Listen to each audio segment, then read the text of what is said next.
Hi guys, give me just a minute. Gonna get set up on Facebook Live.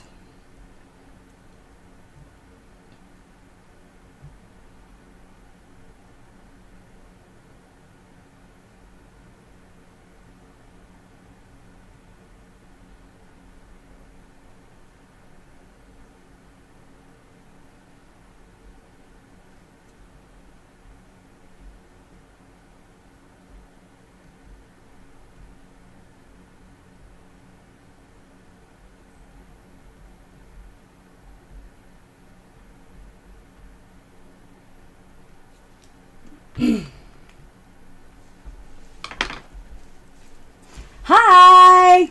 It's Coach MK. Happy Friday. Clearly, you're loved. If you weren't, I would not have blow dried my hair. I think that is the first time I've used that blow dryer in 2018, which is a fun way to start this conversation. Of course, right before I launched, I had failures all over the place. I was excited to use my a new software called Xsplit, which is supposed to broadcast in 2 locations simultaneously, and I could not get it to broadcast to 1. So you got 2 ways to watch me. If you follow me on Twitch and just got the live notification, don't really care which one you pick. I had planned for 2 locations at once, so knowing that one of them would be Facebook Live, and that Facebook Live is very limited in that everything shows in reverse, which is a little annoying with I have my whiteboard wall, and oh my god, I want to write, I'm taking notes all over my whiteboard wall.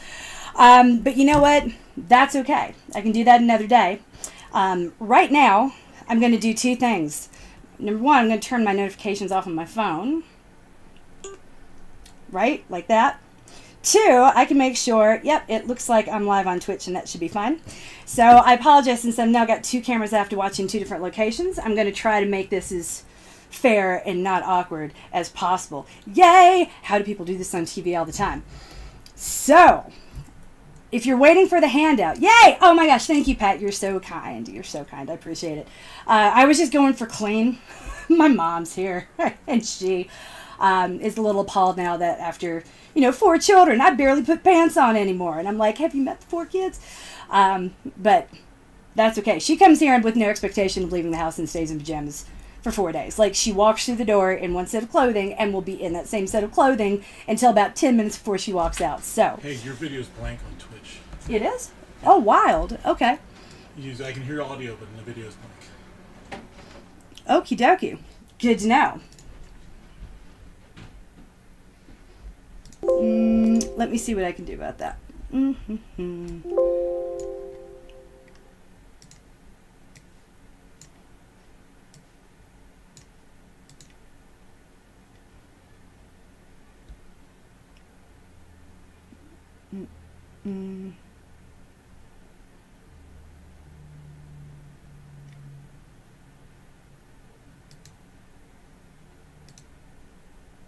Yay! Alright, so hopefully that's camera now. Figured it out! Sorry guys, playing with a new toy, and unfortunately this is a high incentive toy. The only way to make sure it works is to turn it on and stream in 2 places simultaneously, and I've just been a little shy to do that for the past week. So, here we are. Luckily, you can pay anything to be here, so I can mess up a lot. And I'm sure a lot of you are wondering, like, what in the world we're going to talk about if this is going to be, if I'm not selling anything. And I think that would hopefully make you take me a little bit more seriously than a lot of folks did last year when we did this, or the year before. So one of the things that I think is the most important part of the process is one that we get completely wrong. And that is, we look backward at our failures in 2018, and we try to fix them by going a different direction or setting intentions for 2019. And I just think that's bull, guys. I really do. I'm going to try to minimize the cursing here, knowing that it's early in the afternoon and a lot of you probably have kids around. So I'd recommend, I'm still MK, put in those earphones. You never know what's going to happen. I will no longer, it's going to be a while before I have an editor standing between you and me. So, yeah, things could happen. But what I want to do is everything differently from the start. You love these sessions? Oh, thank you. I'm so happy. I enjoy doing them. The biggest question I've had to ask myself recently, because the question I keep getting is like, when are you going to coach again? What's next? And I'm like, I cannot think that far ahead. For all I know, we're going to end up suing the school system, and then I'll have to be the volunteer in RJ's classroom next year. And that, no one wants that, trust me. No one. So until I can make promises that I know, until I know what sort of promises I can keep, I'm not going to make promises, but I still want to do the things that I enjoy. And the podcast is fun and free. Reminding y'all to foam roll every single night is fun and free. And making all these little things that are now on my podcast's Instagram, which is so much fun and free. And that takes up more time than it should. But since it's not like I must do, I'm just back to doing the things I really love and enjoying them and saying, hey, more of that. That's fun. Which is really how we should all be thinking. It's just not what we do. It's pretty deeply ingrained in the American psyche and in our culture. Let's see if I can put these two closer together without putting the screen go wonky. Yeah, okay, let's try that.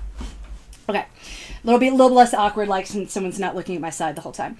So, what I want to encourage people to do is what I do.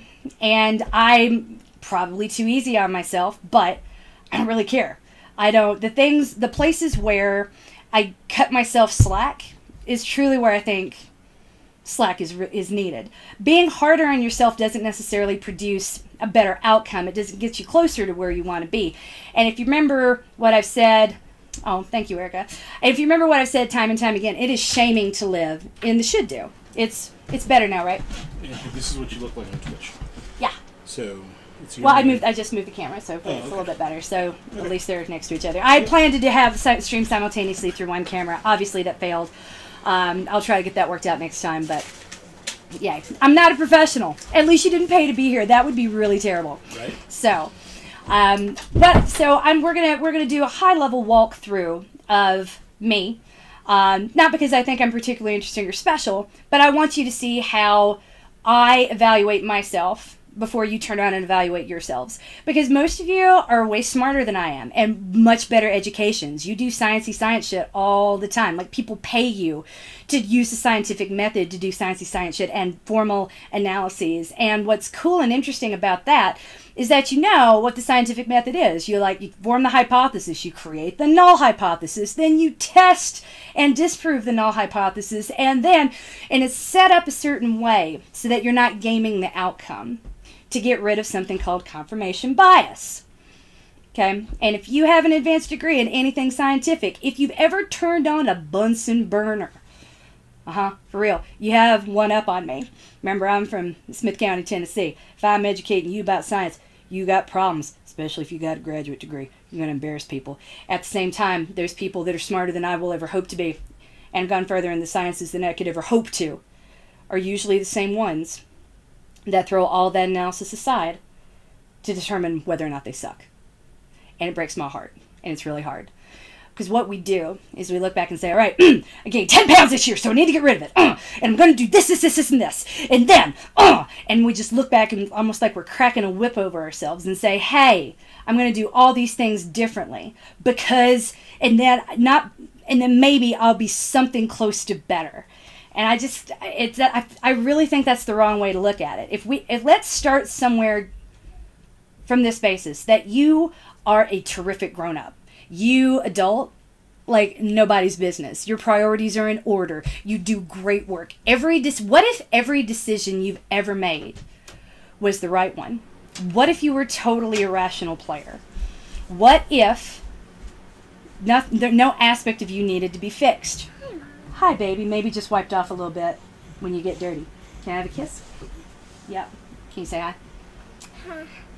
Mwah. Now, I can't talk to everybody, and I'll come down and play with you in a little bit. Did you go read your book? Miss Sarah sent you a really nice book. Will you please go read it, and then I'll come snuggle you? No. No? Look, you've got peanut butter all over your face. All over your face. Amazing. That's the grandmama effect. We have chocolate and peanut butter on the walls, on our faces, and wine. You know, it's amazing I've had any water the past few days. But I digress. The point I wanted to make was that we set ourselves up for confirmation bias because we're operating on the basis that we suck. And then we're finding all of the data points that add credence to that argument that we suck. And we go a little bit further trying to suck somewhat less in the new year. And I just think that's wrong. Like, we don't give ourselves any credit for the things we've done well, and we're starting this analysis from the perspective that there is something that needs to be fixed.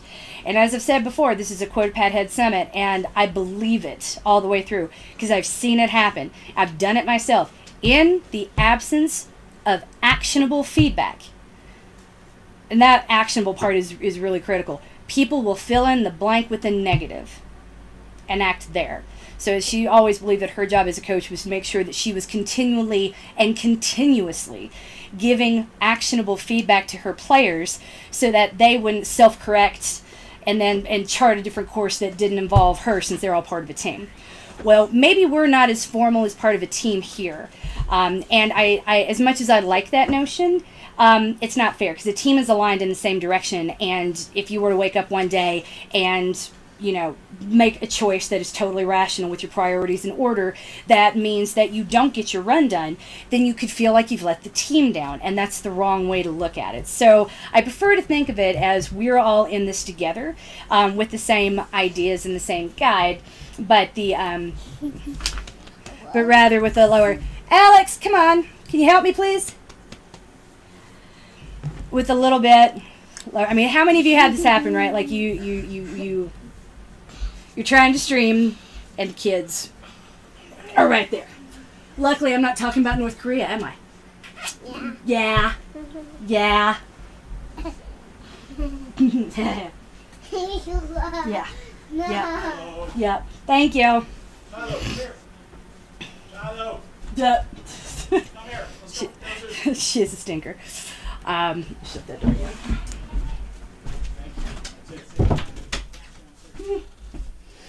Anyway, sorry, normally I'm all about my kids being on top of me and all over me, but I would like to finish this before midnight. So let's take off. So in the absence of feedback, people are going to fill in the blanks with the negative. If you look back over 2018 without my help and something resembling a framework, what you're going to do is find like 15 things about yourself that you could have done differently or better, and then be really proud of yourself because you found 15 things. And all of a sudden, those become your New Year's resolutions the closer we get to the first day of the new year. I think a better process, or one that's more likely to lead to a decent outcome, one that makes everybody happy, would be to look back over 2018, find all of those same things, same list of, say, 15 items, and then ask yourself, like, why does that matter? Why does that matter? Take ownership of it, and say, let's do more of that in 2019. And that, if you've been following the Facebook page, that is what the Raw Mule Roar is all about. Instead of kind of like whimpering out of the old year, I want us to roar into the new one with a game plan of things that we enjoy and want more of, not flaws that need to be fixed, corrected, or eradicated. I think you're terrific just as you are. Better than that, I think you're perfectly made. Doesn't mean you're perfect. No one needs to be, though. But you're perfectly made. Again, if we start there as that basis, you are whole and complete, and every decision you make is the right one. Your priorities are in order. That is a freeing concept, and that sets us up for success in a way. That's what I want for you guys. So, I'm going to move away from that really quickly and pull up what I have on my phone, but you can't see because I didn't want to give you guys the documents and have you like getting ahead of me, which is what tends to happen, as I've discovered the hard way in the past. As soon as y'all get hold of the documents, you don't either you miss the email or the podcast, or you listen to it out of order instead of all together in the way that I designed it, which I get was a lot in the previous programs. I really do. At the same time, that means that learning is a bit more fractured, or you have a piece of the whole. And I'd rather you had a notebook and a piece of paper in case I say something really, really cool, and you're like, oh my God, that thing you said, MK, that was great, and send that to me so I know what you liked about this. That would be super helpful. Might even turn into something that goes up on my Instagram, because, you know, my new design app is just too much fun, and you'd be giving me something to do. Yay! Find this really quick. So, the idea here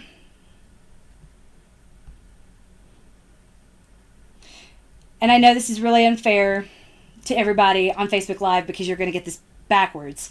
Everyone on Twitch is going to get to see it. But I'm going to post this here calendar Yay.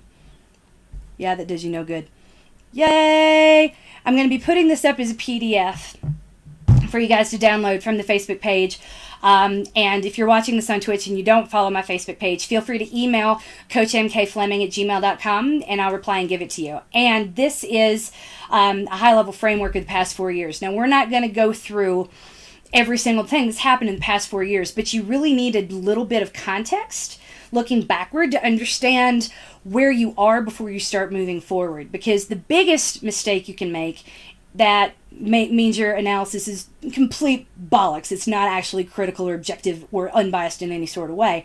It's to look back and say, hey, well, this is where I expected to be at the end of the year, and this is where I am. Off target. Then you're pouting like one of my kids, and that doesn't do, again, that doesn't do anyone any good, and it totally invalidates your journey of the previous year. And why would you do that to yourself? It's so stupid. But it's what we do. It's what we do all the time. It's what we're encouraged to do. Modesty and, don't be arrogant and don't be too proud. And sure, don't be too proud. Don't be conflating a participation ribbon with being the absolute best that ever was at, playing whack-a-mole at the county fair.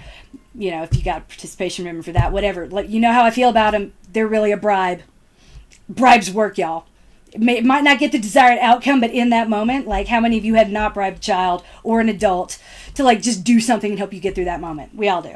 So participation ribbons and bribes have their place for sure, but then that provides a bigger question. If we have to bribe someone to do these things, what's it worth? Are these changes that really need to be made? And again, there's a reason that you've made all these New Year's resolutions in the past and never kept them. And it's not because you failed or because you are categorically de facto by proxy a failure. It means we did a bad analysis. We came up with a whole bunch of work that didn't need to be done and then we didn't want to do it. The only way to really prevent that is to be a little more thoughtful, careful, and conscious about the year behind us. And I'm sorry, again, I don't have written aids because the few times I've tried them on Facebook Live, they have been so not helpful because of the nature of the camera here. So anything that I tell you to write down if you can, or know that I will be posting it all in the Facebook page later, and don't worry too much about it. So here we go. From the thing that you can't see in my hand right now, that's on my phone, this PDF file that I'm going to be sending, where to me it starts, the really to think about. Where was I at the beginning of this year? Okay. I was terrified. I was in bed. I was vomiting all the time. I hadn't been running in a really long time. And you've heard the podcast that we did with Alex Lanton way back when. Muscles begin to deteriorate after 3 days of unuse. Okay. I was in bed for a year. That year was not over in January 1st, 2018. It was just beginning. 26 days after that, I'd give birth to 4 baby. And then 3 weeks after that, I would dislocate my left shoulder, which would flare up my neck and turn into a bulging disc in my cervical spine, which again, incredibly painful and would keep me in bed. So, not a whole lot of running. I walked whenever I could. I got physical activity as much as I could, but I couldn't even hold the baby I'd just given birth to. So if you were to see me today, it's easy to forget how difficult the pregnancy was, how long it was. It felt like I had an elephant gestation. Elephants gestate for 20 months, man. It felt like I was pregnant for that long. Oh my God. And when I think, again, critically about the fact that almost all of the weight that I gained in the first month and a half of pregnancy when I was taking diclegus for my morning sickness, that was completely out of control, morning, noon, and night sickness. I gained 30 pounds, and then after that I managed to only gain 25 more before the baby was born. And the reason I only gained 25 is because I lost a whole lot of muscle. I was getting all my nourishment and my nutrition through liquids. Not a good thing, but it was all I could do. It wasn't optimal, but I was throwing everything else up. So I had to get over myself and get used to protein shakes and liquids all the time. You do what you got to do. I would not recommend that or advocate that at all as a weight loss strategy, and that was certainly not what I was doing. At the same time, I adulted like a boss, and I'm proud of myself for that. So that's where I was at the beginning of the year, having no idea how much worse the year would continue to get.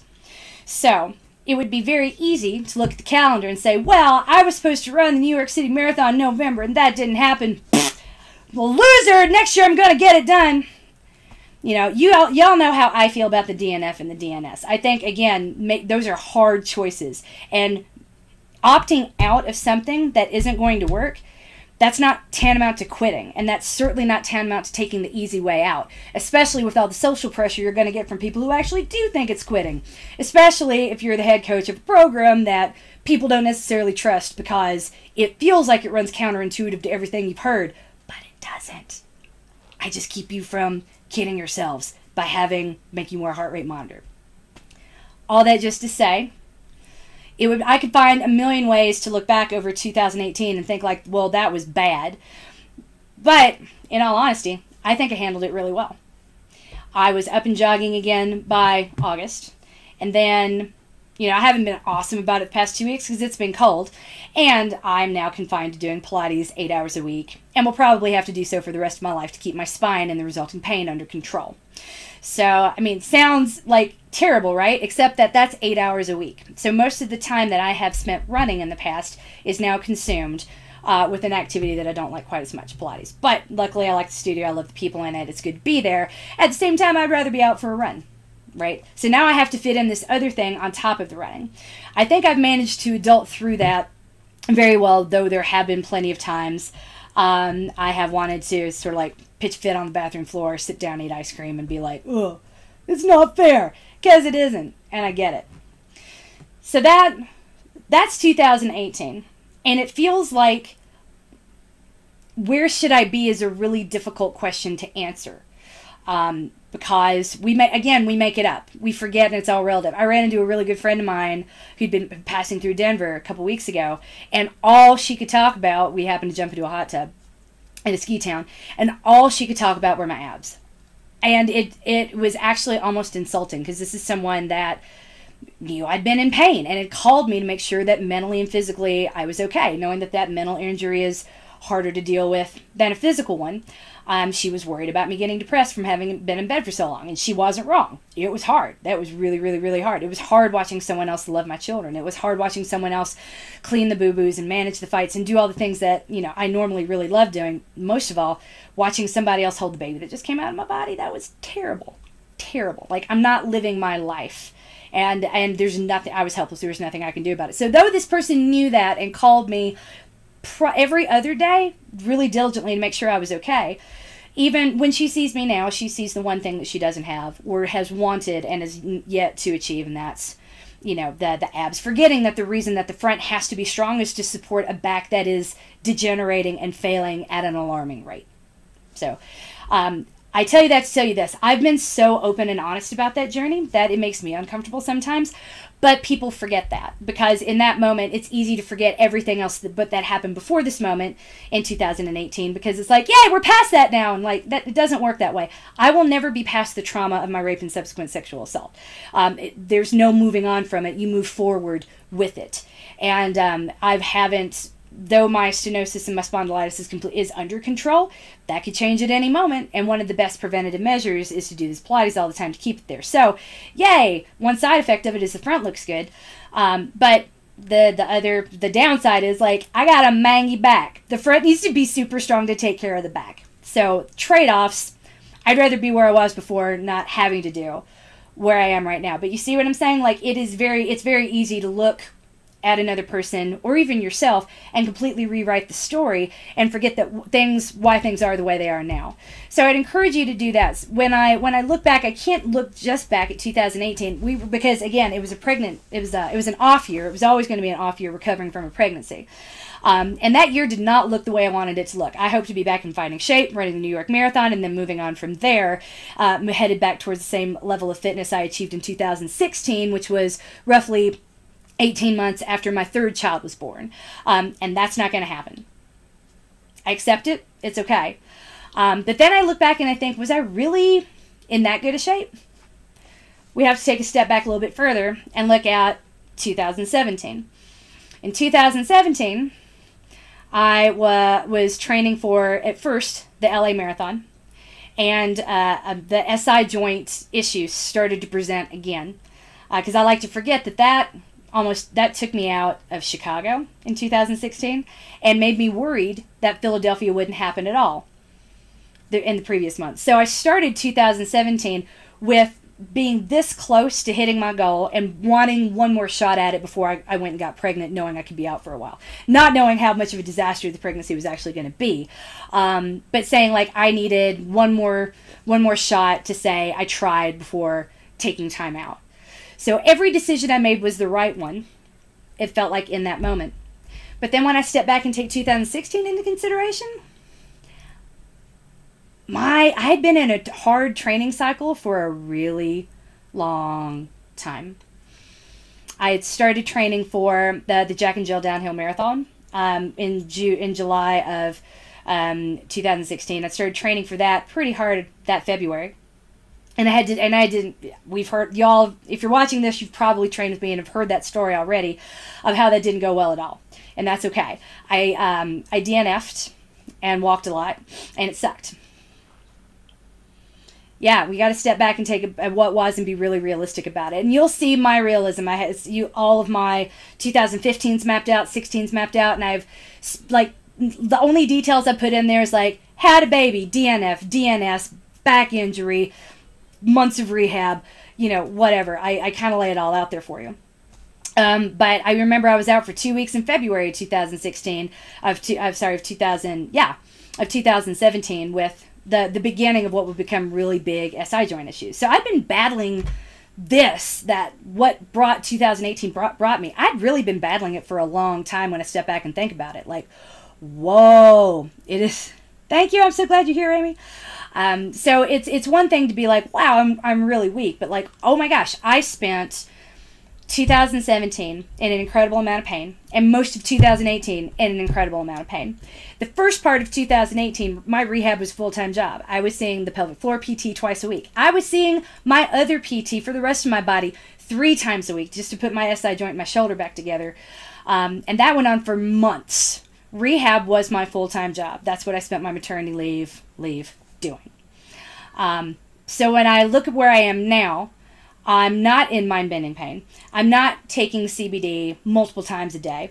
I'm not really scared of what the future is going to bring. In fact, I'm quite relaxed about it. Which doesn't mean to say like I'm going to smash every goal. That's a little different. I'm excited and I'm optimistic and I'm on fire for all kinds of things, but the pressure's really off. It'll come when it comes. I'm not where I wanted to be, but just because I'm not where I wanted to be doesn't mean I failed. Saying not where I wanted to be fails to completely take into consideration all that I managed in 2017, 2018, and realistically in 2016 as well. Okay? Because I withdrew from Chicago, ran Philly, withdrew from LA, DNF'd at Pittsburgh, and then got pregnant. Then found out I was pregnant, and within 3 weeks, I would be confined either to my bathroom floor or my bed with incredible. Oh, I love you too, Sunshine. Thank you for being here. And I love your name, by the way. Your name, it always makes me so happy to see you pop up places because I'm like, yay, Sunshine's here. It's just cool to be able to say that. I should have named one of my kids Sunshine for that reason. But I digress. So when I look back, before I can think about 2019, the plans I have to make or the things I have to say to myself, what do I want to do? Because remember, it's shaming to live in the should do, and that's another reason these changes or New Year's resolutions of yours haven't taken. We need to live in the want to do. And we need to think about what is it that we really want to do. You think you need to lose weight? I don't. And I say that with a clear heart and contrite spirit. I don't think you do. If you want to, though, I'm not here to invalidate you and say, think about something else. But let's start there. If you watched the Twitch that I did the other night about weight loss, it's a lot of work, and it's not fun work, and it's not necessary, and it's hard to keep at because it's so not enjoyable, and it's so many things you have to think about. If you don't want to do that, that's okay. You don't have to. If this is a journey you truly want to be on, that's one thing. But if it's something that you think you should do because it's the flaw you see when you look in the mirror, or that thing that, well, it's what else am I supposed to do this for? What else am I supposed to focus on?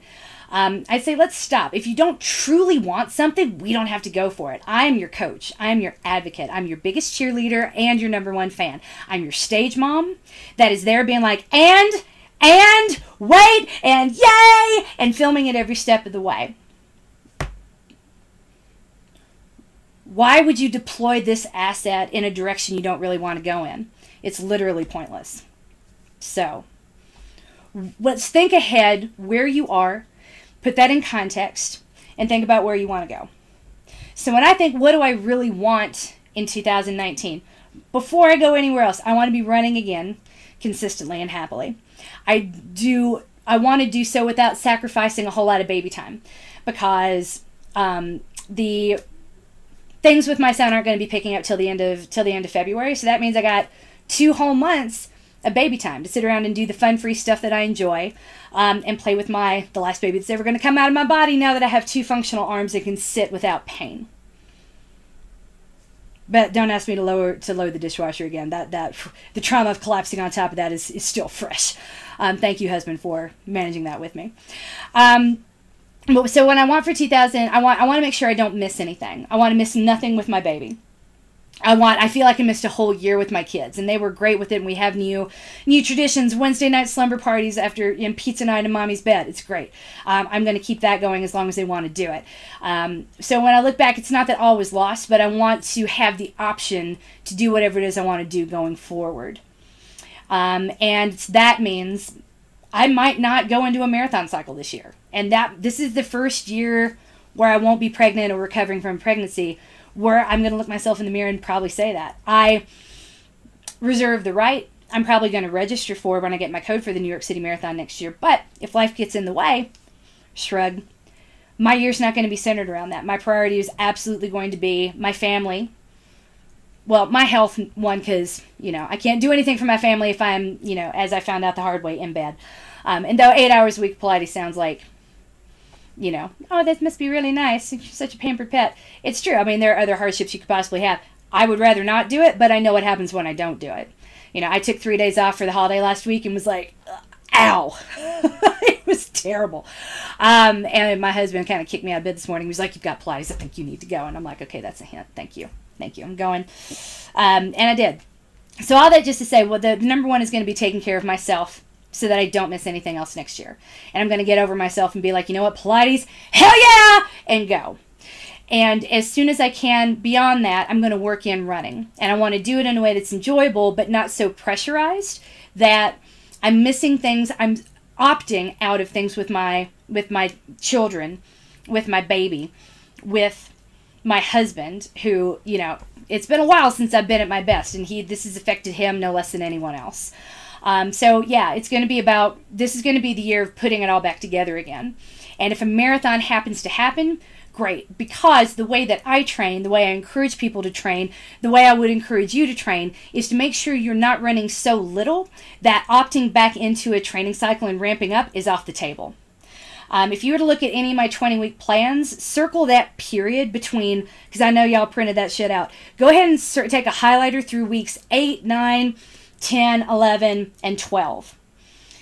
Pick any of those weeks. Don't have to do an EAT, but pick any of those weeks, and that is a pretty good baseline.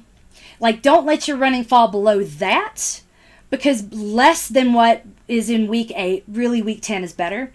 Anything less than what's in week 8, and you're losing fitness for race-specific fitness.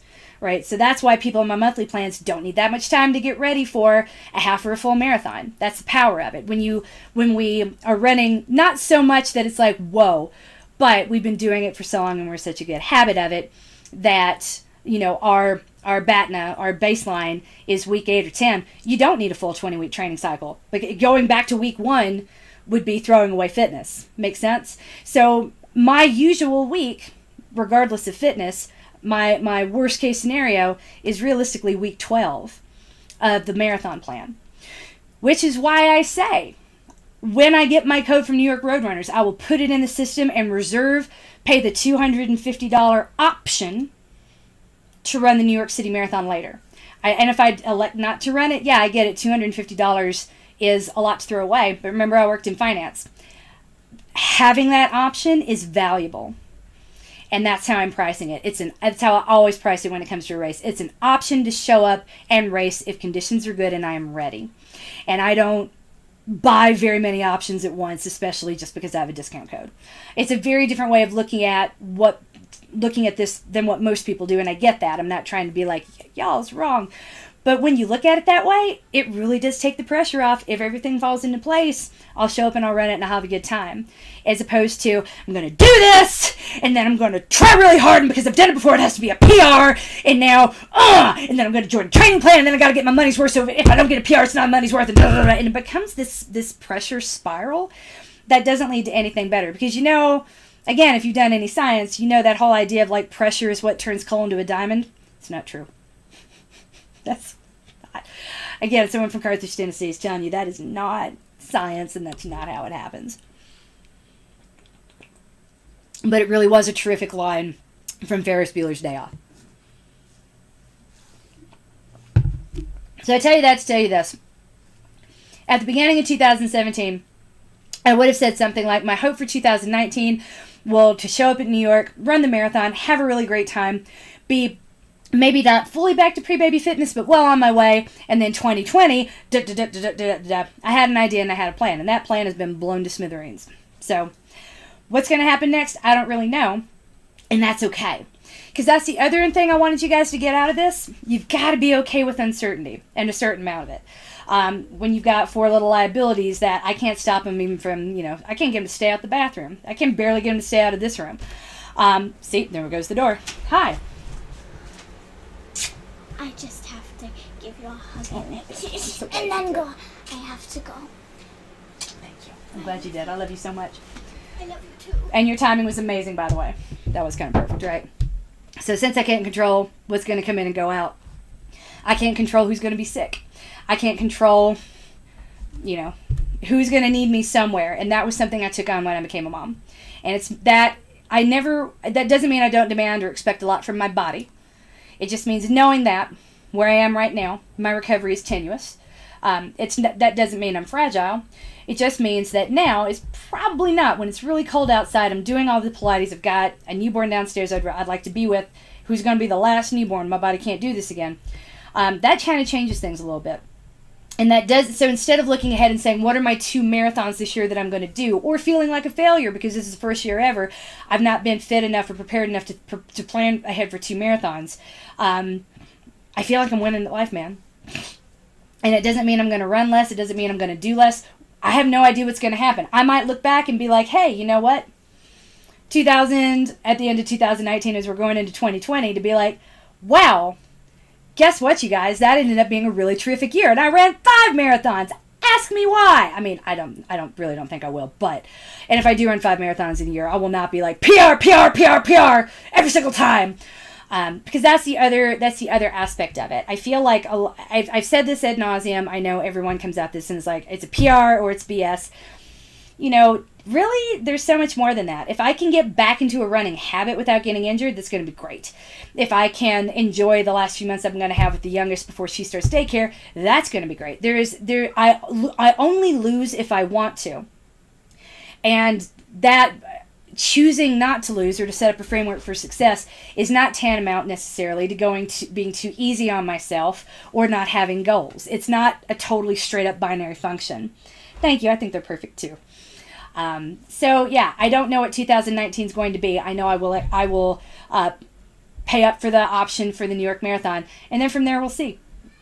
I really have no idea, and it's okay. My goals are, again, time with the baby, maintaining, not being in unbelievable, unbearable amounts of pain 24/7, and helping my son, and then finding my own way back to doing this thing that I love more than anything else. So that's it. Before I lose everyone completely, because I know it's getting later in the day and my watch is charging, so I can't even see what time it is. If y'all have any questions, feel free to throw them out. I've talked now for 45 minutes. Granted, so and this is really supposed to be about you. So when I've given you the framework for the Raw Mule Roar about how I want you to look back at your 2018 and take all those things that were failures, make them successes. I love using Ariana Grande as an example. I really do. I mean, she fell in love hard and fast and got engaged, moved in together, ended it. and it's over. And it would be really easy to look at her, and I've seen this in the grocery line checkout. People want to come at her. They want to talk about, well, she moved too fast and kids these days. And I'm like, I think it's completely unfair. The woman is one of the most famous women in the world. She lives in a bubble. She let a dude into her bubble. Of course it was going to happen too fast.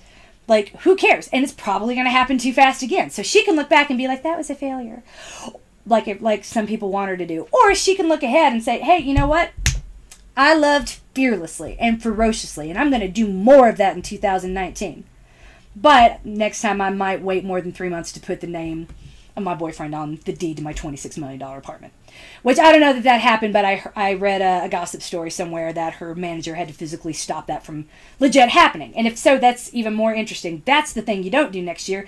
Don't beat up on yourself for falling in love, but don't hand away your assets. That's awesome. That's a good way to, that's a good framework to be like, yeah, more. So look back on 2018 and see that thing you want to do more of. For me, the thing I want to do more of is get over myself. Like, I never wanted to be the Pilates mom. I never wanted to be, I always had a very fixed notion in my head from where I lived, the jobs that I had. You know, there are a lot of Pilates doing yoga, Wall Street wives that carry very expensive handbags, and there's a lot of, it's a thing, and there are perceptions. And I never wanted to be there because I had the Wall Street job. I wasn't going to be the Wall Street wife. And now I'm the person doing Pilates 8 hours a week. So God has a way of humbling us all. And rather than resist it, I leaned right into it. So I'm going to continue getting over myself. I'm going to do that more in 2019. In 2018, in 2017, I remember being terrified when I wrote an article for Sexual Assault Awareness Month, which is April, for Another Mother Runner. And I wrote about, it was the first time I had written about my assault and would become the first time I spoke about it publicly. And that was terrifying. I showed it to a couple close friends before it went up on the blog, and I remember their responses pretty horrified. Are you sure you want to do this? Are you sure you want to do this? Are you sure you want to do this? I'm not convinced you really want to do this, MK. What are you doing? And they were right. They care about me. They care about me deeply. And they were like, you're going to be reliving all this trauma in a very public platform. People are going to bring their trauma to you. That's going to become a connection. Are you really ready to take all that on? And I'm like, yep, I am. This conversation isn't going to change if I don't change my attitude toward the conversation. As long as I'm trying to make other people comfortable with my trauma, then trauma is going to continue. That makes it okay. So I look back on that, and I lost a lot for that decision. That was definitely used against me. And there have been other times I've only gotten more outspoken about being a rape survivor over the years. And it's so freeing. Oh my God, if I had just done this sooner, I might have been able to manage my anger in my 20s. Maybe. I don't know. Doesn't mean I should have. I wasn't ready then. But all that just to say that those things that there are always consequences to our actions. And not every action I took in 2018 that had negative consequences was categorically a mistake. Just because there might have been the immediate aftermath might have brought something I hadn't counted on doesn't mean I took a wrong move. A lot of the people that kind of fell out of my life really since 2016 were people that didn't belong in there in the first place. And so that is the baggage I let go of. And that is the powerful thing. Like, what remains, I really want to focus on, you know. And I promise I'm not going to talk about my rape 24/7. Even I don't want to talk about my rape 24/7. But I want to be with people that aren't going to shut their ears, look really embarrassed. Why are you talking? Who wants to hear about that? And walk out of the room when it comes up in the context of something like how to stay safe as a runner. I want to have more difficult conversations. I'm tired of small talk, and I'm tired of being polite, and I'm tired of making everyone comfortable. Which doesn't mean I'm going to be specifically seeking to alienate people. It just means we can have thorny conversations. We can navigate them delicately. And I want to do more of that for sure. And it would be easy to only talk about the running, but this isn't about, what I do isn't about the running. It's about you. And so if this is really going to be focused on you and centered on you, then we got to look at this thing that we're doing as more than something that facilitates weight loss, or something that keeps us sane, or something that proves that we can still do cool shit as grown-ups. We need to take the pressure off of it, appreciate it for what it is, and then, and only then, can we take the pressure off of ourselves and appreciate who and what we really are. So that's my spiel. That's about as deep as I really wanted to go today. I wanted to remind you, I guess my final thought before I open it up and really start taking questions. Kind of broke my heart, but I've gotten this enough now. Sorry, I'm probably going to cry. Someone said to me in 2 office hours ago, sure, I'll still be coached in the new year, but who's going to love me? And I about fell apart right then. Sorry, I'm going to turn on the light. And that was not helpful, was it? It's getting dark here in Denver. And that struck me deeply. Like, who's going to love me? And the answer is me. You know, this heart doesn't have an off switch, and neither does my mouth. But I've heard that exact phrasing now from no less than 12 women. So rest assured, I'm here. The difference is I'll be here until I'm able to promise more. I'm just going to do what I can do consistently that's fun and free, and that involves a lot of these conversations.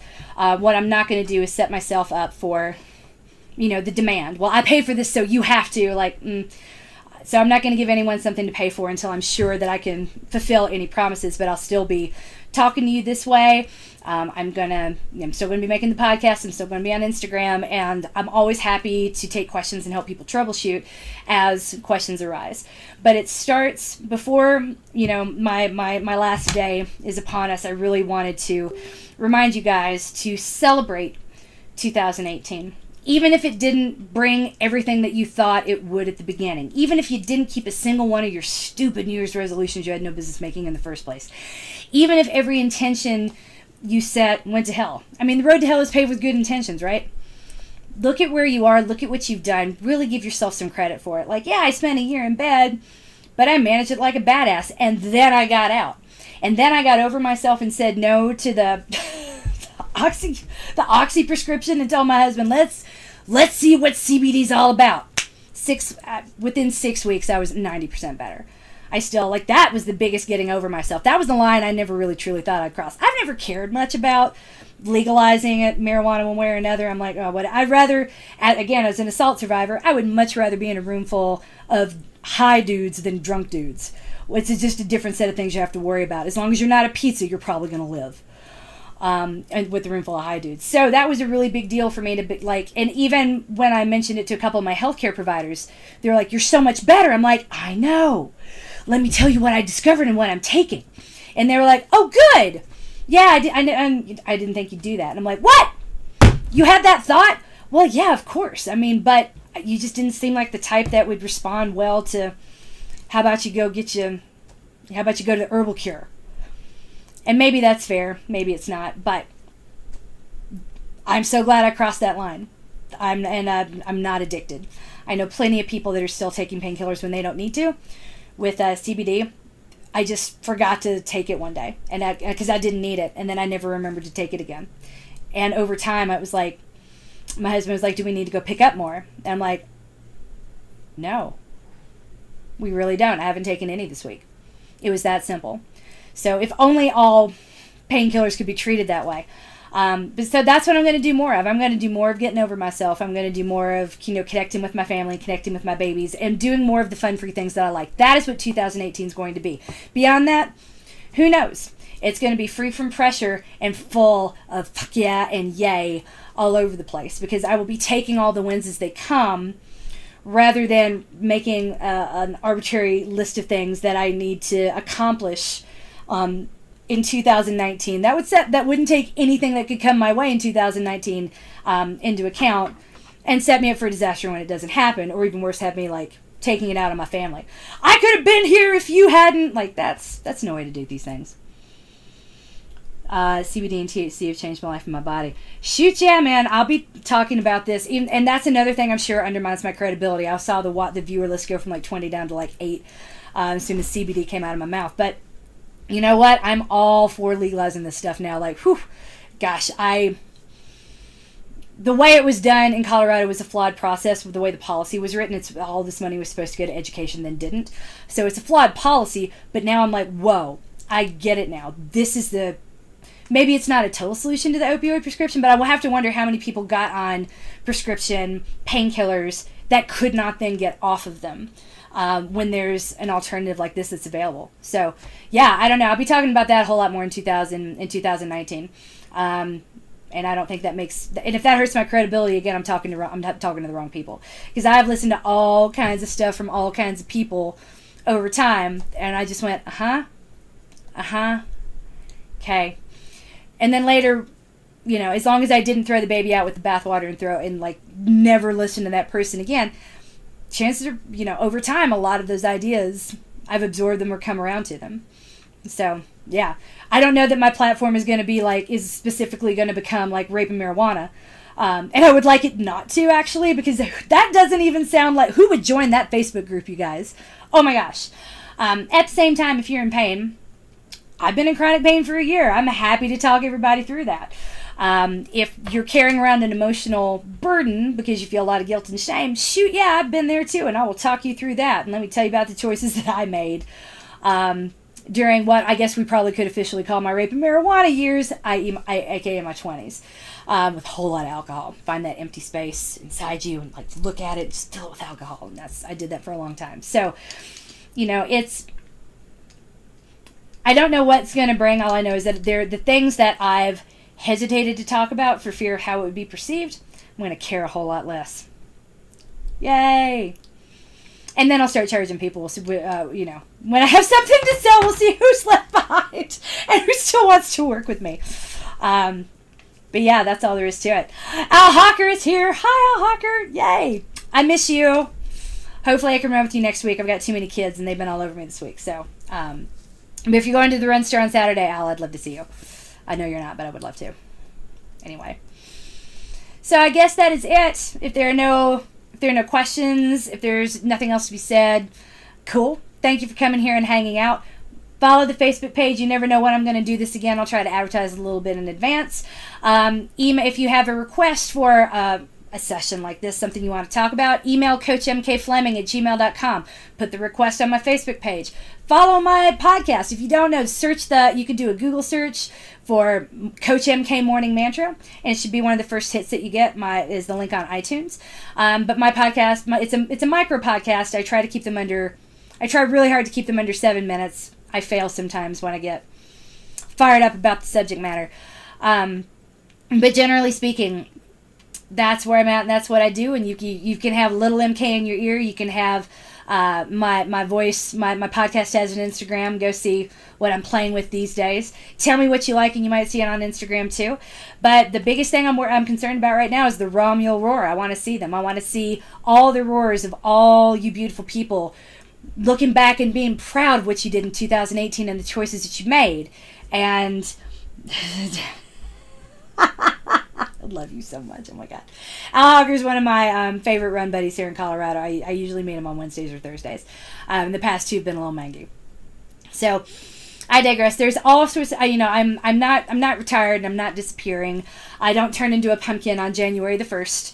I'm just stepping away from my biggest responsibility until I know how much of me will be, my family is not going to need, and what sort of capacity I'll have to sell going forward. But yeah, that's it. The best case scenario is everything is resolved by May the 1st. The worst case scenario is there is no resolution and my new normal is to be an assistant in a classroom that really doesn't want me there. We'll see. Who knows? But between now and then, I'm sure I'll be... I'm going to be transitioning away from my personal Facebook page and more to the business page, to the Coach MK page, over time, and that's just because my kids are getting older and privacy is going to become more and more and more of a thing. So as long as I am breathing, I found coaching I love, running I love, pressure I don't, and demands I don't. So I'm not going to put myself in a position for folks to make more demands until I know what I have, what excess bandwidth I have to offer. But between now and then, I'll be here, the podcast, Instagram, those three for sure, because God knows now that I found this amazing design app where I can meme anything that sounds fun. I'm going to be doing less of that. It's fun, it's free, and I spend a lot of time waiting places. Get out and design something. I love you so much, Karen Schluter. No, this is... I have questions on Twitch. Julie, oh, I can't see them. Oh! And if I open it up now, oh, that's a boo-boo.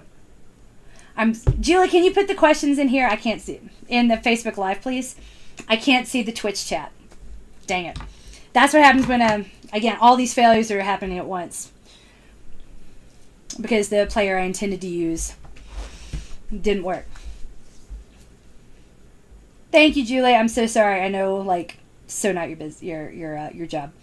It's a great job modeling boundaries. Thank you. Yay! Thank you. Well, I mean, I'm going to have a talk about that in my Twitch. Either if I don't do it tonight, it'll be tomorrow.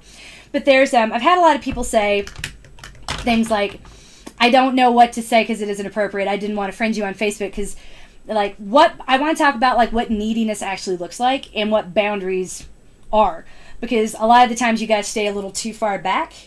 And it's like, no, you can ask questions, you can email. Just I can't promise that, you know, in a massive group training program with almost 1,000 people in it, that I can accept emails from everyone, because then I'd have no time for coaching. But now, you know, if you guys have something to say or a manager request, shoot, put it in my inbox. You know, if you have my phone number and something's going really great or you need to talk, shoot, text me. But please don't text me after 11 o'clock at night. I'm probably sleeping, and then it'll be at the bottom of my inbox the next morning. How do you distinguish not creating a goal because of fear versus saying that isn't a good goal or not a goal for me? Example, running a race or taking a promotion that would require more time away from my family.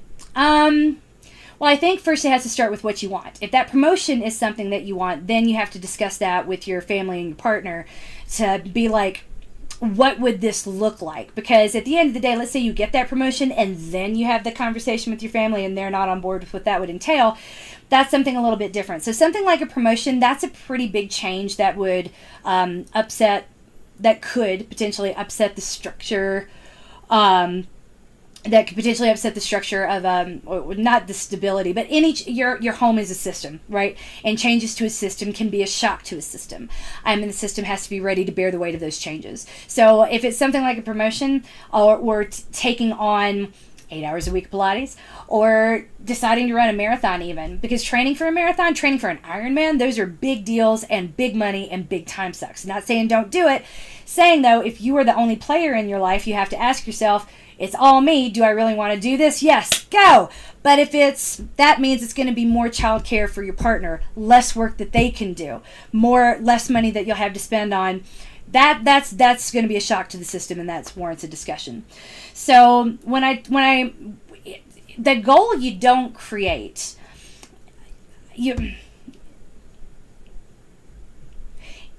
if it's your secret wish, that secret wish is not going anywhere. And I've talked about that, the secret goal, that thing you don't talk about, that you don't tell me because it's so far away, qualifying for the Olympic trials, running a 50-miler. I don't really care what it is. And I'm not going to be like, that's unrealistic. I'm only going to be like, that's unrealistic if you try to put a time frame and pressure on it. Because that time frame might not be realistic, right?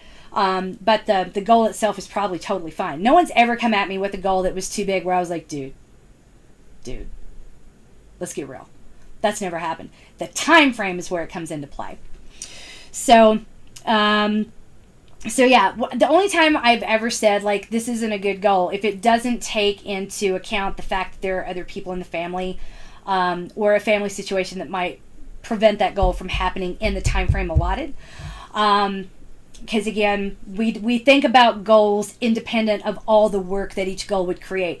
For example, I want to train for an Ironman. That's about 16 hours a week of training. And if you've never ridden a bicycle, maybe we don't need to train for an Ironman this year.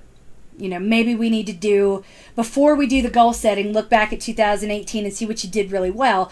Look forward to 2019 and see what you want to do. And then from there, start investigating what you have time and resources to do and what your family would support. That's kind of how I would think about it. Because, like, the goals we don't set aren't necessarily regrets, especially if they create a litany of changes or habits or investments that we have to make in order to pursue that goal. Pretty quickly, you'll find out that getting up at 4 in the morning to go for a 2-hour trail run in the snow, it sounds really nice. It might make for a good Instagram photo, but it kind of sucks. And to go from 0 to that is a big jump. So I'm not saying don't set goals. I'm saying be very intentional and conscious of the ones that you set. Because, like, I want to run a marathon, so what? Well, if you look at my 2018 running a marathon in 2019, despite how many I've run before, despite the fact that running's been a habit since I was 6 years old, which again is unusual. Most people I meet are picking up this habit later in life. It's not to denigrate where anyone is. It's about recognizing and accepting, this is where I'm at. What's my next best step towards your secret goal, minus the bullshit pressure that comes along from putting a time frame on it. Because I hear a lot of motivational speakers say things like, you know, a goal without a timeline is just a wish. And I'm like,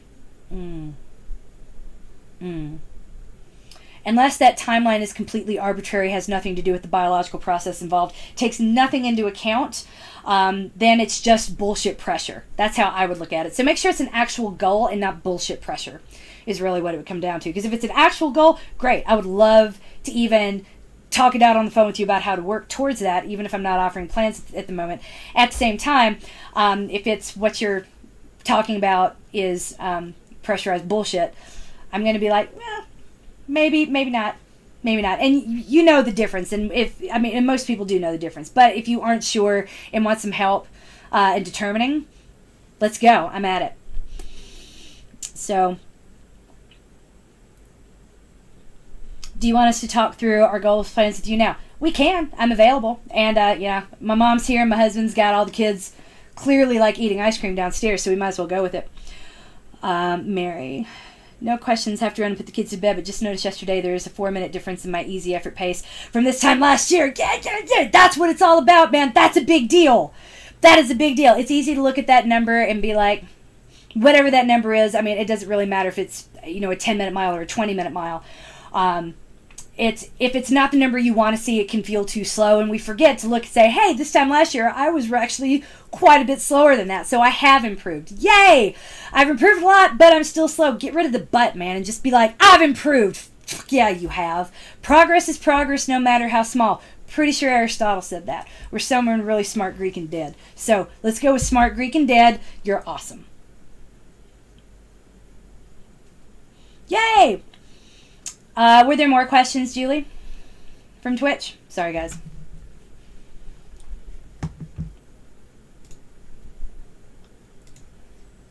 Pull up that window.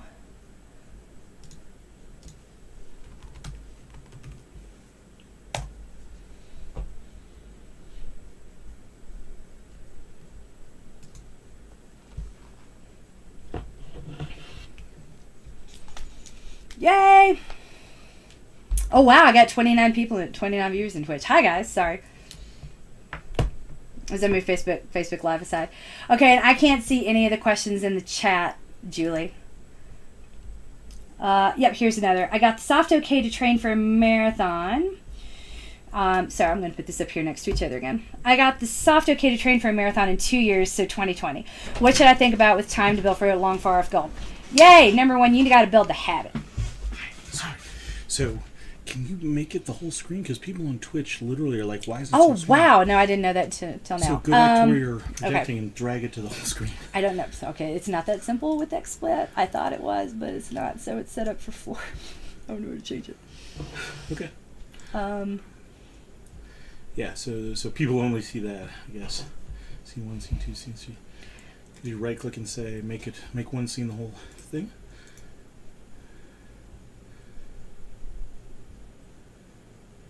Layout. Yeah. Okay, we'll play with it. But yeah. We will. Yeah, sorry about that. Yeah, so that needs to be that. Yeah, I'm sure there's an easy way to do it. I just don't know what it is. We'll have to ask Jessica when she gets here, if this is the streamer that she uses. Luckily, one of our sitters is a hardcore gamer. We have no idea. She was like, "Oh wait, you're on Twitch." Yeah, I should ask her these questions, but today's not her day. Anyway, so, yeah, Susan, if your goal is not to have a goal, own it. Yeah. Why would you put pressure? Like, you guys look at goals differently than I do. To me, keeping this running habit is a goal. Staying strong and not being injured is a goal. And you guys sort of somehow see that as a participation ribbon, because the only goal that's worth having is a bigger distance, a faster time, or a PR. And somehow everything else is secondary, lesser, or doesn't count. And I don't think that's true or accurate. So if your goal is to not have a goal, I would put it differently. I would say my goal is to avoid arbitrary bullshit pressure to conform to other people's goals and pursue the things that I enjoy, starting with running. I think that's a totally fine goal, because you know what? Keeping societal pressures away from you can be a full-time job, just like rehab. So here's, I got the soft okay to train for a marathon in 2 years, so 2020. What should I think about with time to build in for a long far-off goal? The same way I'm looking at it, like, I might do a marathon at the end of 2019. So the short-term things that I'm thinking about, we're going into a rebuilding season. The spring, it's cold, it's dark, it's ugly outside. My house is going to be not full of guests. Well, I mean, guests, it's always going to be full of kids, but they're not in school right now. When they go back to school, it's going to be a whole lot easier for me to do my strength throughout the day, right? So my spring is going to be devoted to redeveloping the running habit, because it's one I've fallen out of, man. Getting out of bed at 5:30 to run in the cold, in 17 degrees and dark, real slow because you're out of shape, that sucks. So going in the middle of the day is time away from the baby, and that sucks. So between now and then, I'm really going to be focusing on strength, because I can do that when the kids are back in school, not next week, but the week after. I'm going to be all over that Bosu ball. I'm going to be all over Twitch. I'm going to be streaming every minute of it, because when I know people are coming to watch me, that might be just the kick in the pants I need to get it done on a day where I might otherwise not. At the same time, that is very different from selling a program to you guys that's contingent upon me showing up and doing the work, thinking that will force me to do the work.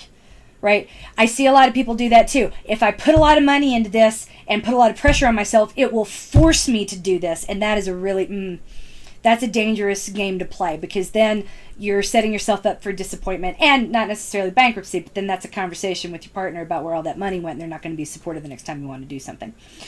So the thing I would think about is making sure that you're developing a sustainable habit. All of my training plans, I don't know necessarily what other coaches do. I've never taken a poll, but I know for me that all of my plans follow a very predictable pattern for that reason. Thursday, Sunday off, always. And the good thing about that is it doesn't matter which plan of mine you get on. Thursday, Sunday is probably going to be your off day. Like, if you need to shift things forward, cool. I think Tamara the other day told me she needs to start doing her long runs on Wednesdays until ski season is over, and that's totally fine. Like, that's an easy change, but we just shift everything forward. So when you know what that pattern is and it's really predictable, it's easier to make changes, right? It's not like you're going to be like, oh my gosh, wait, I have Wednesdays and Fridays off. How am I supposed to make that work? You know, so finding that habit and routine that you can keep and continue to work with, that's pretty important, at least to me, because that's where the consistency comes from. It stresses you out and you're like a deer in headlights when changes come. Like, I'm starting this new plan, but I've never had to do Friday, Sundays off before. How's it going to work? Are you sure that's okay? Is it sure that's okay? Is that going to be enough? Is it going to be enough? Is that too much? Is that appropriately spaced? You're never going to completely trust it. So that continuity is really important to me as a coach. So I would start developing that continuity for you. If you already know which plan you want to use, cool, take a look at it, get familiar with it. And most marathon plans are operating on the assumption that you've been running consistently meaning 4 to 5 days a week, no less than 30 minutes, for about a year. That's a long time. So most people don't do that when they sign up for a marathon. They do it to try to force themselves to get into shape and develop a running habit by putting high incentives on it. So, and that's why 80% of the people that toe the start line of every single race in this country will have only done 20% of the work or less.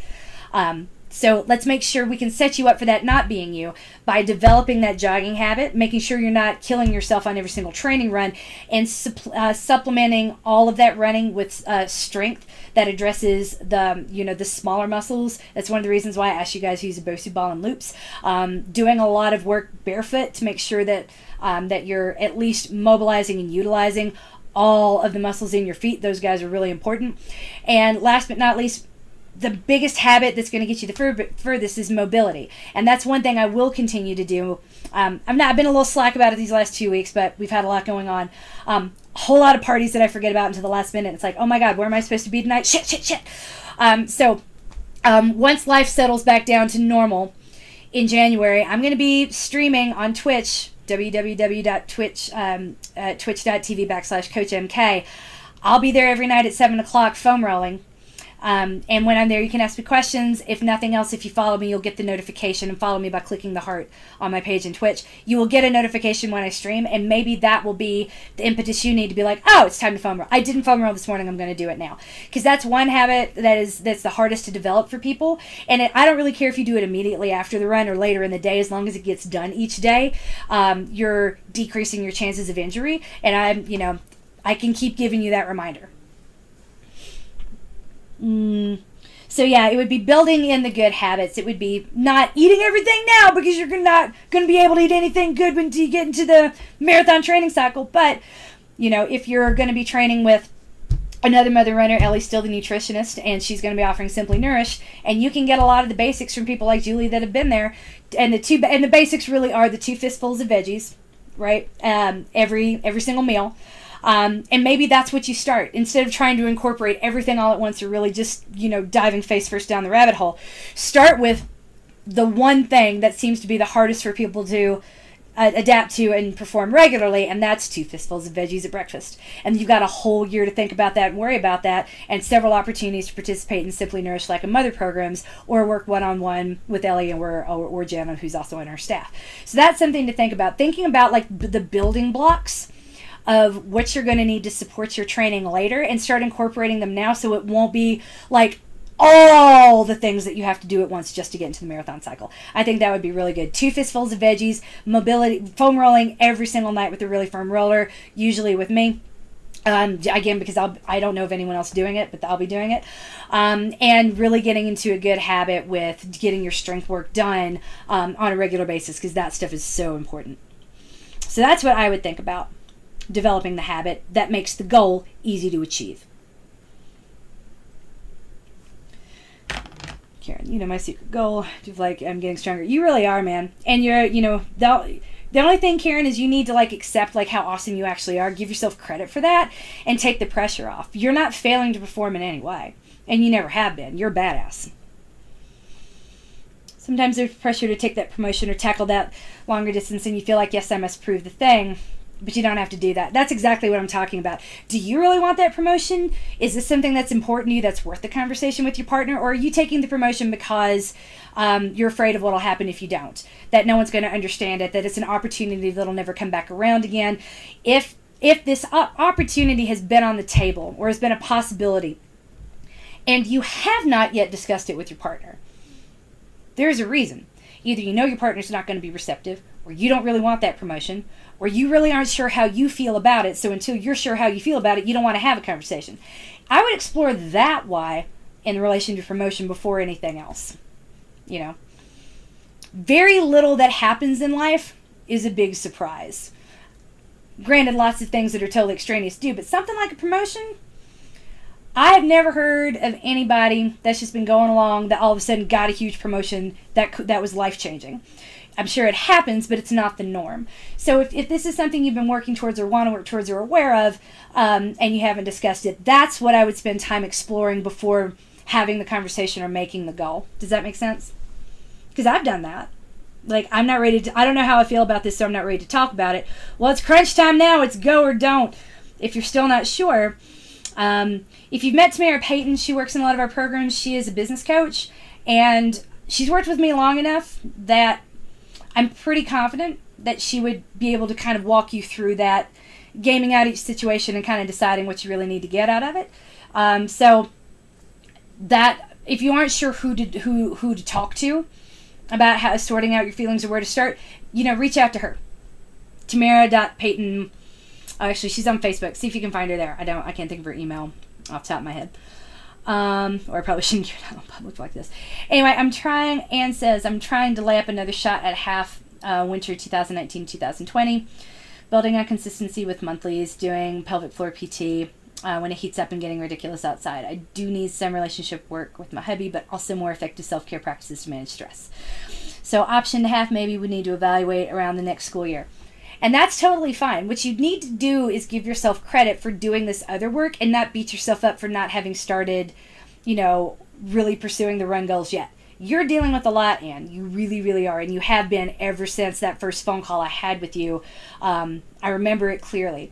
So you've come a long way since then, not just in what you're managing, but how you're managing it. I'm so deeply proud of you.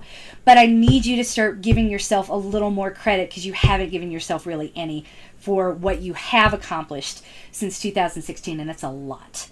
It's a lot. When it comes to something like even getting most things, we have been conditioned not to ask for help. That there's something weak or wrong or lazy about asking for assistance. So you have been in situations where you've had to ask for assistance on multiple fronts, and I'm sure that's humbling, but you did it.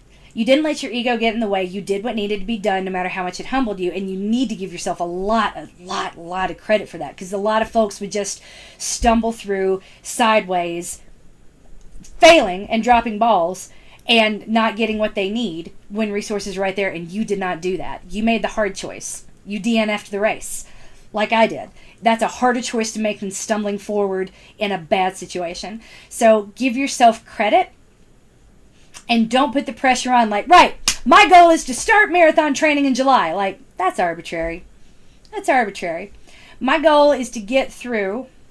I would like to start training for something again soon. I would like to. My hope for 2019 is that somewhere during this year, things will calm down enough that I can start to pursue a fitness goal for myself that would take me away from the stew at work, at home, in which I've been mired for the past 2 years.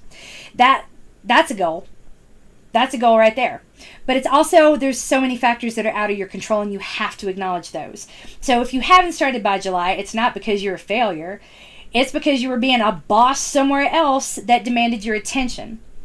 So you say you need to work on your marriage. Okay, you know what? If you do, and that's great, and you haven't started half marathon training in the time frame, is that a loss? I would say absolutely not. But it's easy to look back and say, well, I didn't do, so it's wrong. It's wrong, black and white. And that black and white thinking is stupid. It is stupid. It is not productive. It doesn't bring the best out of anyone. Pressure does not turn coal into a diamond. So you are a diamond, Ann Rich. You always were. You've been making hard decisions and managing things most people watching this right now will never dream of. Can't imagine all happening at once. Give yourself hella credit. Do what you can. Focus on small, tangible, attainable, and consistent. And take it from there. You've been winning at life for a very long time.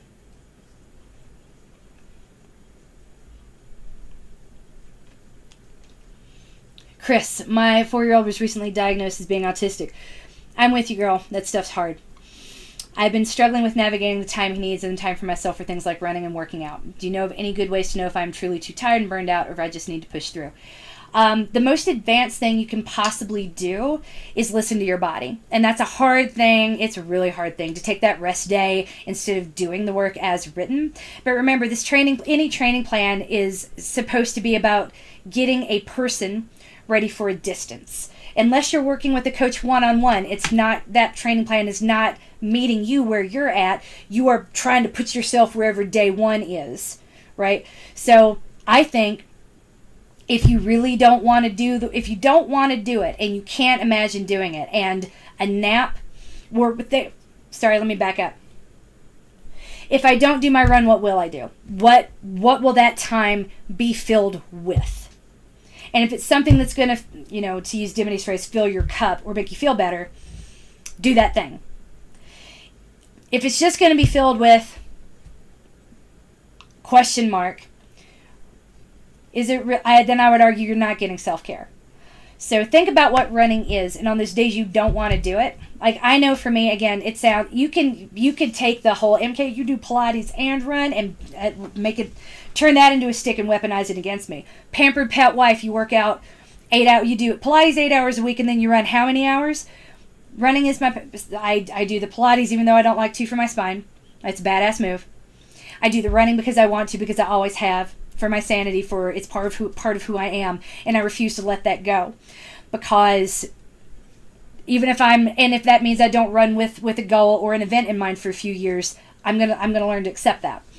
So I tell you that to tell you this: the pressure. Motherhood can be a race to the bottom. Who can sacrifice the most? Who can give up the most? Who can talk about it the most? I was an investment banker. You know how many dinners I sat through where people are like, "Oh my God, sorry, I would put this BlackBerry down, but I'm just so busy. Oh my God, I'm so busy and I'm so important, and they can't do anything without me. Oh my God, my analysts. I have like 9 analysts, and they're all so stupid, and they can't do anything without my permission. Oh my God, oh my God, oh my God. So sorry, I'm just gonna take this slow. Oh my God, I'm so important. Excuse me, I'm so important. I'm not gonna walk outside because they can't wait for me to walk outside this restaurant. I'm so important. I'm so important. I'm so important." It's easy to do that as a mom, and there's pressure to do that as a mom. And I think of that as performing. You have to perform busyness and perform tired and justify those things you take to yourself to other people. You are a special needs mom now. The game just changed. No one's going to give you permission for anything. No one's going to understand what you're going through. No one's going to understand that high functioning autism isn't the easy autism. It's still autism, y'all. And it doesn't mean you're lucky. And it doesn't mean that you're cursed. What it doesn't mean, I don't know, but people that aren't in your shoes have the tendency to say a lot of the wrong things. So I'm not saying withdraw from everyone you ever knew. I am saying think about what running is to you and think about what those running goals mean to you, because they might be your lifeline as you go through this. God knows they were for me. If I hadn't been able to run in 2015, because my son was diagnosed right after my third child was born in 2015. Running was my lifeline. But you also got to remember this: my whole life I have not gone out for a run in order to pound the pain away or to beat myself up. I go for the freedom, the alone time, the time away from the phone, the time where I'm not answering to anybody, and I just let my mind run.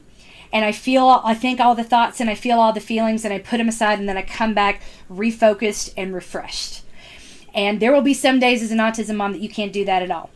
And refreshment might feel light years away until you have all the resources you need to just get through a Monday or a Thursday. For some reason, Thursday is the worst, especially when my husband travels Monday through Thursday. And there are some days, some weeks, where he'll come home on Sunday night, leave on Tuesday morning, and stay through Friday. Let me tell you what it's like when Daddy doesn't come home the day after pizza day. It's a capital P problem.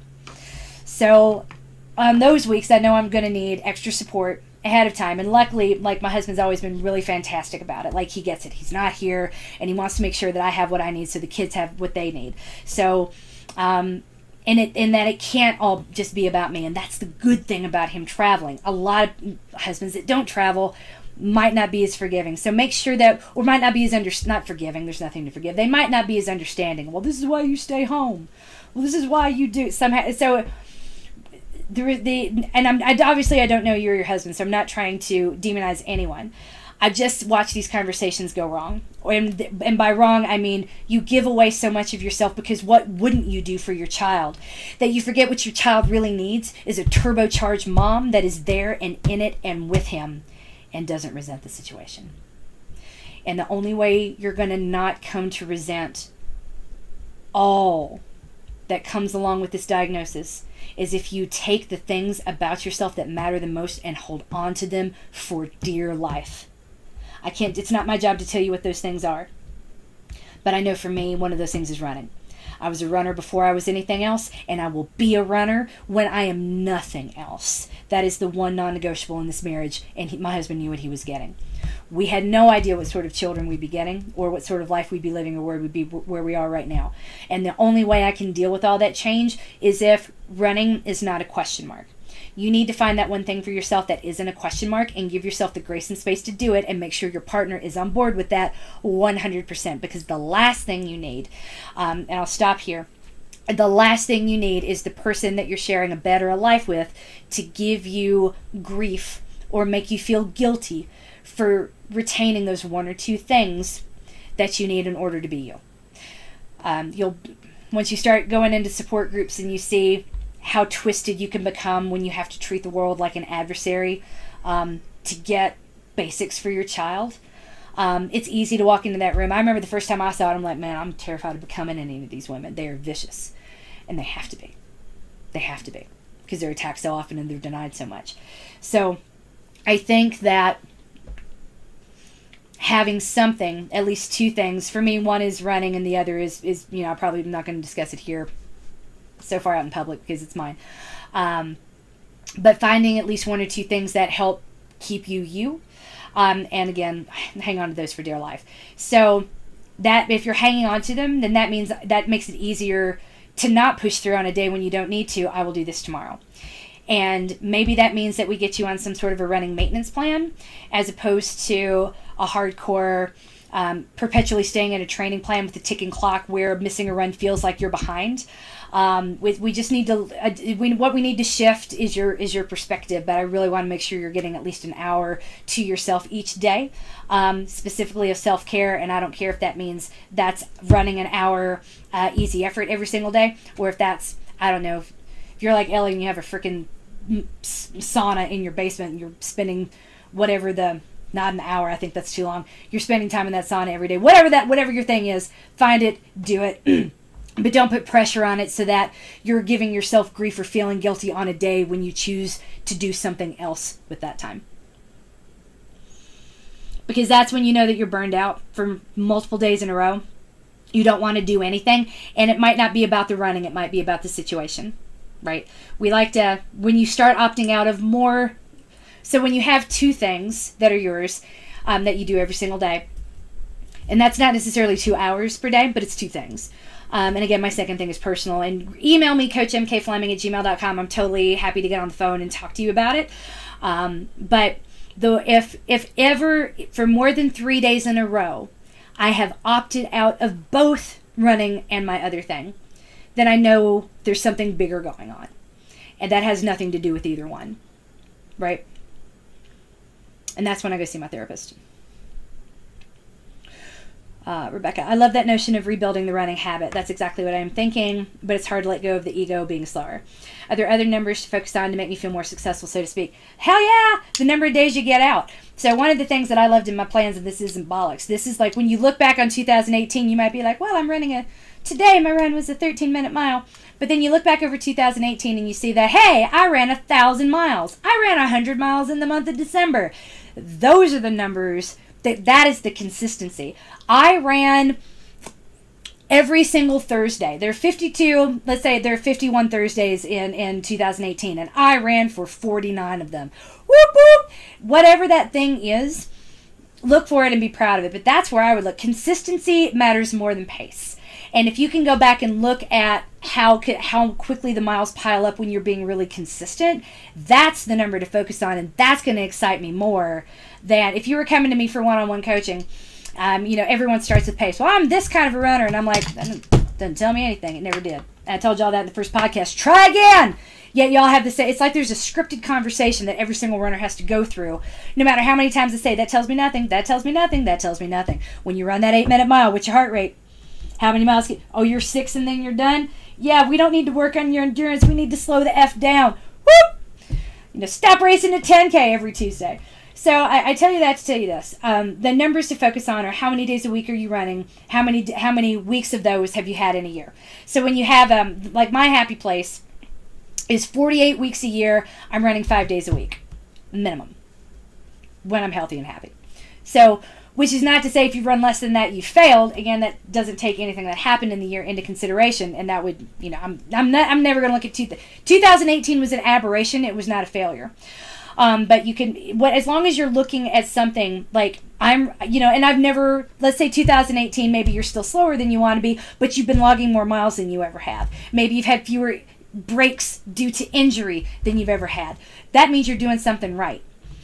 You know, pace is a reward. It's not a participation ribbon. And that reward is going to come through consistent, diligent work without pressure that you enjoy. So that's the number that I would focus on more than anything.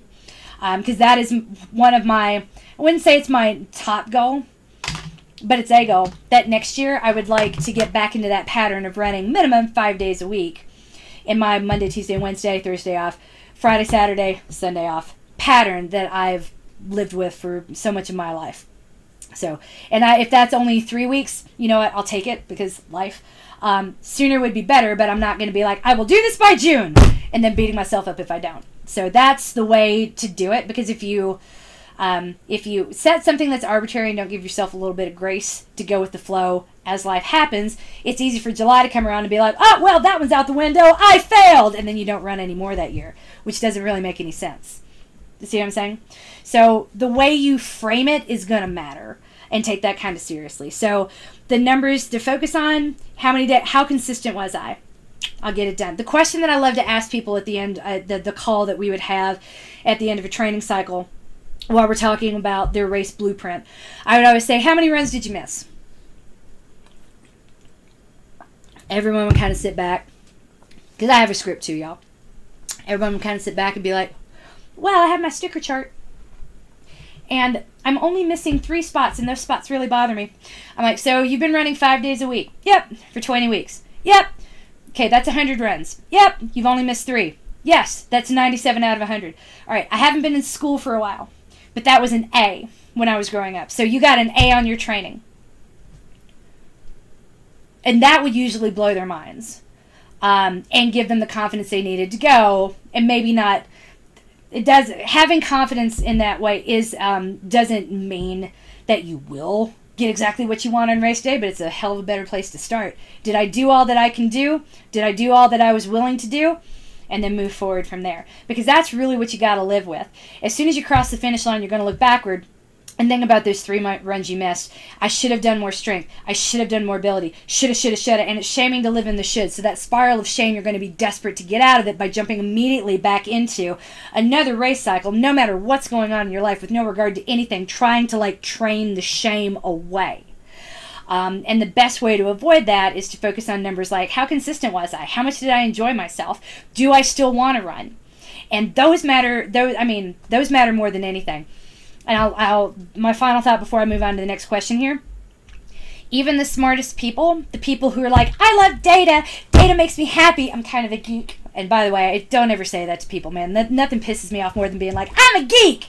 Because I did a whole lot of college admissions interviews for Penn when I moved out here for 2 years. There's a 1 in 3 chance that if you lived in the Denver area and you were accepted to Penn, that you were interviewed by me. I did that many. And the thing my hang up from that period that I still hold on to now was how eager these kids were to impress me. And they would start with, I'm kind of a geek. And then get really disappointed when my face wouldn't change. And that would scare them. So, and it bothers me just as much as an adult. But that's my hang up. Anyway, where I'm going with that is, it's easy to talk about data. It's easy to talk about numbers, because that makes us intelligent and rational and objective, because numbers are always objective. I worked on Wall Street. I played a lot with numbers. I'm telling you, numbers are not objective at all. People trust numbers and ask the wrong questions around them, and they buy the story that I'm telling with the numbers if they don't actually know enough about them, and that's everyone. Because once you thrown the gauntlet down, said you love numbers, and you never want to talk about the space in between the numbers, because that's qualitative analysis, and we're above that. I will use that ego against you to get in the meeting and get what I want and get the F out. And I did that for a long time. I was really good at it, because there's no one easier to manipulate than the person that sits in front of me and swears that they have intellectual superiority because they like numbers and they like data. I like cleaning, collating, and presenting data. I really do. I know how easy it is to manipulate the R² to show exactly what I want. So you can choose any number arbitrarily that you want and use it to beat yourself up or define success. It does not necessarily mean you're winning, you're ahead, or that your analysis is better than anyone else's. So I would say find the numbers that lead to consistency and make you feel good, and never forget that the story doesn't lie in the data set. It's why 2 people can take the exact same data set and come to different conclusions. It's common. It's part of peer review. And that happens because the story lies in the space between the numbers, how the numbers interact with each other, and how you view them. So I would encourage you to use the analysis that reinforces what a badass you are for picking up a new hobby over the age of 25. And sticking with it. I would pick the numbers that make you feel good and make you want to continue, rather than shame you into doing more to prove that you're worthy somehow. Because shame doesn't, they've got a whole boatload of studies on psychology now. No, we know shame does not lead anywhere good, and it does not teach your kids good lessons. But it's all we know how to do, and we do it to ourselves because it's what's always been done. I'll stop there. Are you shaming yourself, or are you truly performing an analysis? There are plenty of ways to succeed while getting away from that pace number. That aren't those ways to succeed are not tantamount to like giving yourself a participation ribbon. They're actual wins that people miss all the time. Linda, thank you for letting me know life's better. I have to scoop. See you again soon. I love you, Melinda. Go have fun. Oops.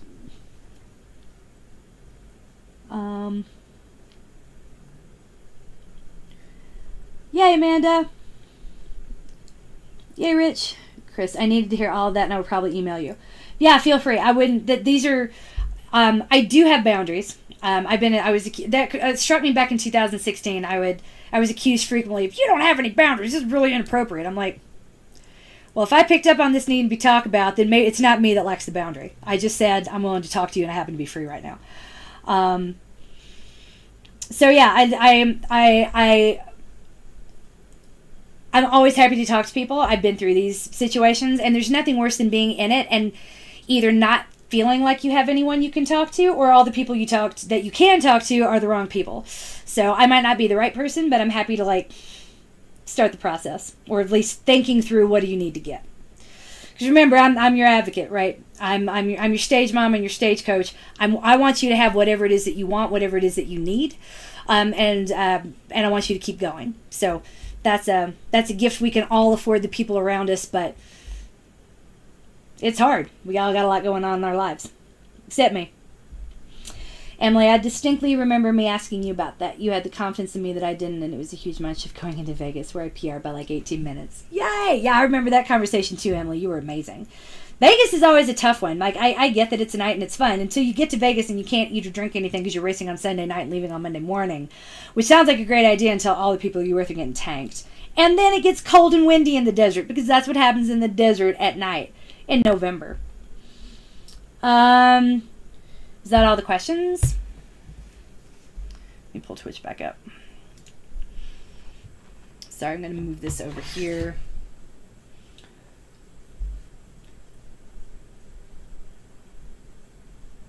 Oh, Uncle Bill Druin. Yeah.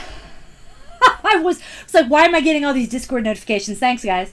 Uncle Bill, if you're still here, I will hop in there and ask a bunch of questions. I have no what I'm doing with Xsplit. I thought I'd set it up correctly, and I suck. But yeah, that's it. All right, so that looks like it's all the questions in Twitch, and it looks like all the questions in the Facebook Live. Oops. I'm out of quiet mode. I had no idea quiet mode existed. That's why so many times I do Facebook Lives in the past, I haven't been able to see the comments. I'm like, what is going on? It's hit or miss. So there we go. Any more questions, go ahead and throw them in there. It's, I don't know what time it is. My husband is on the stream, and he's not yelling at me to come downstairs yet, so I'm not in trouble. But we've been going for an hour and 40 minutes, you guys. Yay!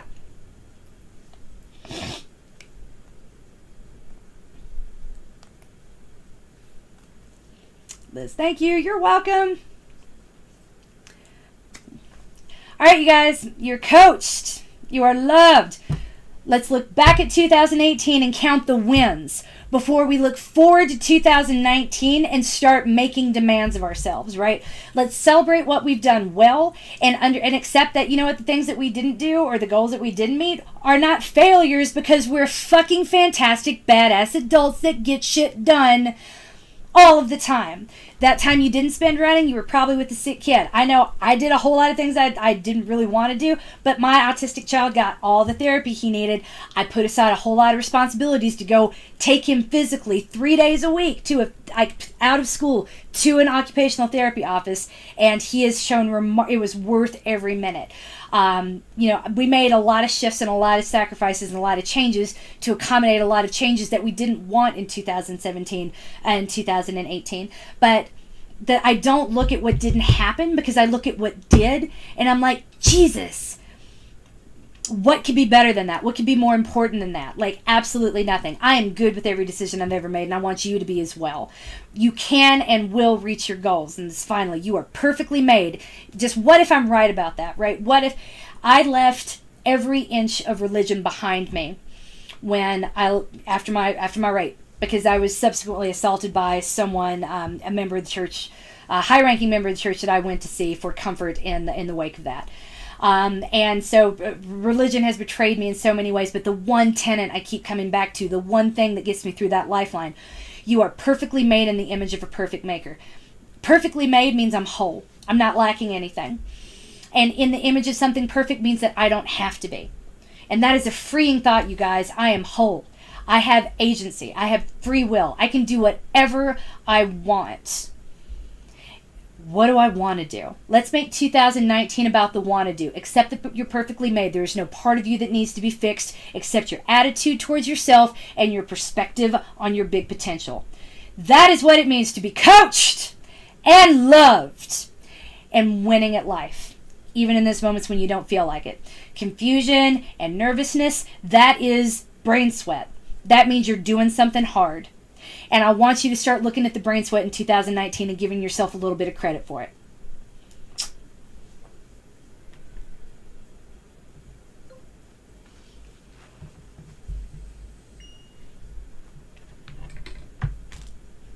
Hi! It's Coach MK. Happy Friday. Clearly, you're loved. If you weren't, I would not have blow dried my hair, because the first time I've used that blow dryer in 2018. Which is a fun way to start this conversation. Of course, right before I launched, I had failures all over the place. I was excited to use my a new software called